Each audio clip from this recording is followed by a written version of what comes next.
طاقت تھی جو پہلے کبھی نہ دیکھی گئی تھی۔ اسی وقت وہی نورانی بزرگ ایک بار پھر ظاہر ہوئے۔ اس بار ان کے ہاتھ میں ایک چھوٹی سی سفید کتاب تھی۔ بزرگ نے اسے عبدالمنان کی طرف بڑھایا اور فرمایا، یہ اسم اعظم نہیں مگر اسم اعظم کا دروازہ ہے۔ عبدالمنان نے عجیب سے کتاب لی، اس پر عربی میں چند سطوریں لکھی تھی۔ ترجمہ اسی طرح ہے، اللہ جس کے سوا کوئی معبود نہیں، زندہ ہے، قائم رکھنے والا ہے، جو اسے اس نام سے پکارے اس کی دعا جلد قبول کی جاتی ہے، مگر شرط یہ ہے کہ نیت خالص ہو۔ بزرگ نے فرمایا، یہی اسم اعظم ہے، الحی القیوم۔ اگر تم خالص دل سے اللہ پر مکمل یقین اور اپنے فائدے کی بجائے دوسرے کے بھلے کے لیے اسے پکارو گے، اللہ ہر دعا کو قبول فرمائے گا۔ عبدالمنان گاؤں لوٹا تو اس کے چہرے پر کچھ ایسا نور تھا کہ لوگوں نے رشک باری نظروں سے اسے دیکھا کہ کچھ نے مذاق بنایا، کچھ نے نظر انداز کیا، مگر عبدالمنان اب بدل چکا تھا۔ اس نے دوبارہ جنگل جانا کام کر دیا اور زیادہ وقت ذکر، نماز، تلاوت اور لوگوں کی خدمت میں گزرنے لگا۔ بوڑھے، یتیم، بیمار، غریب سب اس کے پاس آتے اور وہ ان کے لیے یا حی یا قیوم کے ساتھ دعا کرتا اور حیرت انگیز طور پر ان کی پریشانیاں دور ہو جاتی۔ گاؤں میں لوگ حیران تھے، یہ عبدالمنان آپ کون سی دعا پڑھتا ہے جو اتنی جلدی قبول ہو جاتی ہے؟ وہ صرف یہی کہتا ہے، اللہ کو دل سے پکارو، نہ کہ صرف زبان سے۔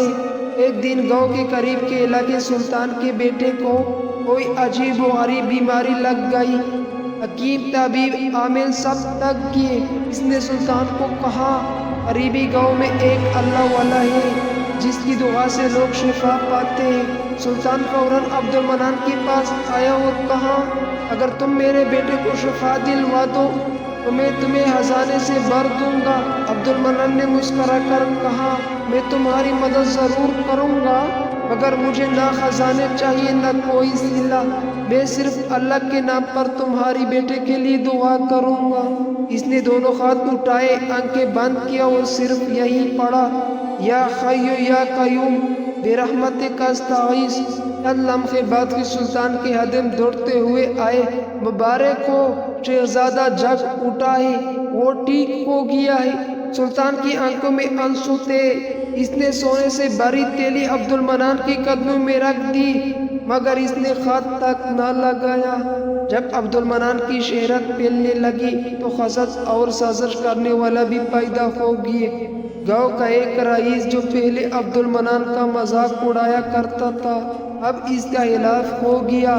اس نے عبدالمنان پر جادوگری کا الزام لگا دیا اور کہا، یہ شخص اللہ کی باتیں کر کے لوگوں کو بے وقوف بناتا ہے، اس نے اسم اعظم کی دعویٰ کیا ہے، اس پر مقدمہ چلنا چاہیے۔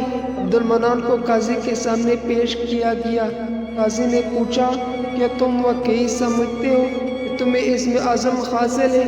عبدالمنان نے جواب دیا، میں کچھ نہیں سمجھتا، میں صرف اللہ سے مانگتا ہوں اور اس کے ایک خاص نام سے مانگتا ہوں جو اس نے قرآن میں بار بار ذکر کیا، الحی القیوم۔ قاضی حیران رہ گیا، کیا تم اپنے رب سے دعا کر سکتے ہو کہ حق ظاہر ہو جائے؟ عبدالمنان نے خاموشی سے ہاتھ اٹھائے اور وہی دعا کی، یا حی یا قیوم برحمتک استغیث۔ اچانک آسمان پر بادل چھا گئے اور ایسی گرج چمک ہوئی کہ سب خوفزدہ ہو گئے۔ رئیس بے ہوش ہو گیا اور اس کے منہ سے سچ نکل گیا کہ اس نے حسد میں آ کر جھوٹا الزام لگایا تھا۔